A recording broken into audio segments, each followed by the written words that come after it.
नमस्कार, बहुत बहुत स्वागत है आपका। आप देख रहे हैं न्यूज़ 18 का डिजिटल प्लेटफॉर्म। मैं हूं आपके साथ ऋतु ज्ञानवानी। देश के लाखों केंद्रीय कर्मचारियों और पेंशन भोगियों के लिए एक बहुत बड़ी खबर है। पिछले काफ़ी समय से सोशल मीडिया और कर्मचारी यूनियनों के बीच एक ही चर्चा सबसे तेज थी। क्या 50% महंगाई भत्ता होने के बाद इसे बेसिक सैलरी यानी कि मूल वेतन में मर्ज कर दिया जाएगा? क्या 8वें वेतन आयोग के आने से पहले ही आपका सैलरी स्ट्रक्चर पूरी तरह बदलने वाला है? इस पर अब देश के वित्त मंत्रालय का एक बेहद ही महत्वपूर्ण और अंतिम फैसला सामने आ चुका है। सरकार ने साफ शब्दों में स्पष्ट कर दिया है क्या वो महंगाई भत्ते को बेसिक पे में मिलाने जा रही है या नहीं। आज के इस वीडियो में हम इस पर पूरे गणित को समझेंगे, सरकार के तर्क को जानेंगे और ये भी देखेंगे कि इस फैसले का आपके बैंक अकाउंट में आने वाली सैलरी पर क्या सीधा असर होने वाला है। तो लगातार हमारे साथ बने रहिएगा। देखिए, जो है जानकारी ये है, इस पूरे मामले की गहराई को समझने के लिए हमें थोड़ा पीछे जाना होगा। जब भी देश में महंगाई बढ़ती है तो सरकार अपने कर्मचारियों के रहन सहन के स्तर को बनाए रखने के लिए महंगाई भत्ता यानी कि डियरनेस अलाउंस देती है। साल 2024 और उसके बाद के समय में ये डीए बढ़ते बढ़ते 50% के आंकड़े को छू गया।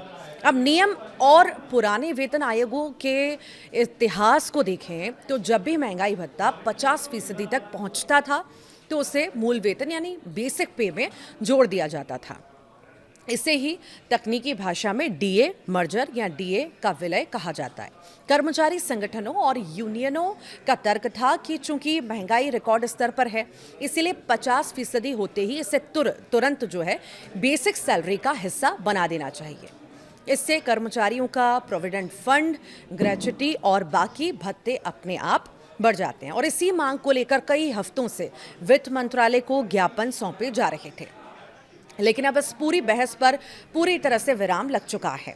वित्त मंत्रालय ने केंद्रीय कर्मचारियों की इस मांग को फिलहाल सिरे से खारिज कर दिया है। सरकार ने बेहद साफ और कड़े शब्दों में स्पष्ट किया कि फिलहाल अलग से किसी भी प्रकार के डीए मर्जर की कोई भी तैयारी नहीं है।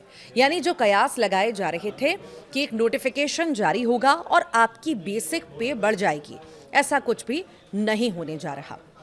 सरकार का कहना है कि 7वें वेतन आयोग की सिफारिशों में ऐसा कोई ऑटोमेटिक नियम नहीं था कि 50% डीए होते ही उसे मर्ज करना ही पड़ेगा।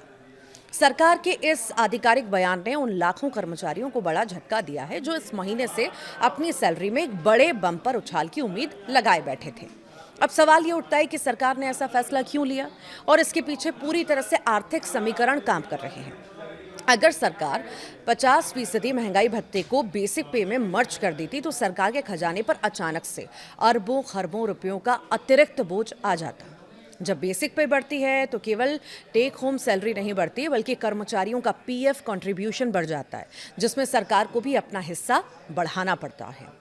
रिटायर होने वाले कर्मचारियों की ग्रेच्युटी और कम्यूटेशन की रकम भी भारी बढ़ोतरी इसमें भी होती है। और सबसे बड़ी बात, देश के करीब 50 लाख से ज़्यादा पेंशन भोगियों की मासिक पेंशन का बेस बदल जाता।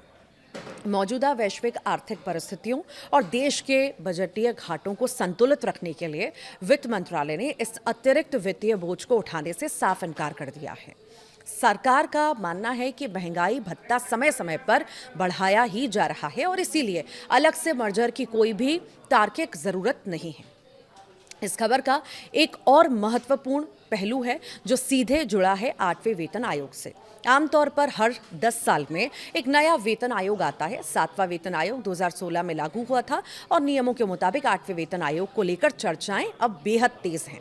कर्मचारी संगठनों का मानना था कि अगर डीए का मर्जर अब हो जाता तो 8वें वेतन आयोग के गठन के समय कर्मचारियों की फिटमेंट फैक्टर की गणना एक ऊंचे बेस से होती।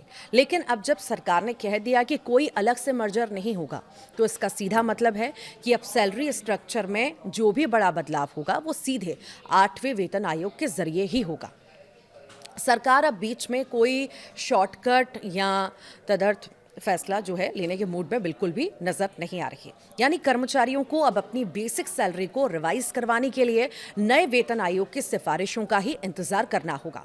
तो इस फैसले के बाद अब एक आम केंद्रीय कर्मचारी की जेब पर क्या असर पड़ेगा। तो देखिए, इसे आसान भाषा में समझ लीजिए। आपकी सैलरी जैसे ही आ रही थी वैसे ही आती रहेगी। आपका महंगाई भत्ता 50% या उससे ऊपर जो भी तय हुआ है वो आपकी मौजूदा बेसिक पे पर ही कैलकुलेट होकर आएगा। हाँ, एक राहत की बात ज़रूर है कि 7वें वेतन आयोग के नियमानुसार जब डीए 50% पहुंचता है तो कुछ अन्य भत्ते जैसे कि हाउस रेंट अलाउंस हो गया और चिल्ड्रन एजुकेशन अलाउंस हो गया, ट्रैवल अलाउंस हो गया, इसमें जो है बढ़ोतरी अपने आप लागू हो जाती है। वो लाभ कर्मचारियों को मिलते रहेंगे, लेकिन जो एक बड़ी छलांग बेसिक पे में मिलने वाली थी वो फिलहाल होल्ड पर चली गई है। आपकी टेक होम सैलरी में कोई कटौती नहीं होगी, लेकिन जो एक्स्ट्रा हेल्थ क्रिएशन या पीएफ में बड़ा इजाफा होने की उम्मीद थी उसके लिए अभी इंतजार लंबा हो गया है।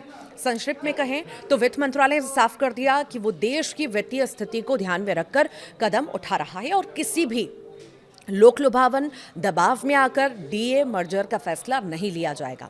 अब सभी की नजरें इस बात पर टिकी हैं कि सरकार 8वें वेतन आयोग के गठन को लेकर कब आधिकारिक घोषणा करती है और इस पूरे फैसले पर आपकी क्या राय है। क्या सरकार का यह कदम सही है या कर्मचारियों की मांग जायज थी? हमें नीचे कमेंट बॉक्स में जरूर बताइएगा।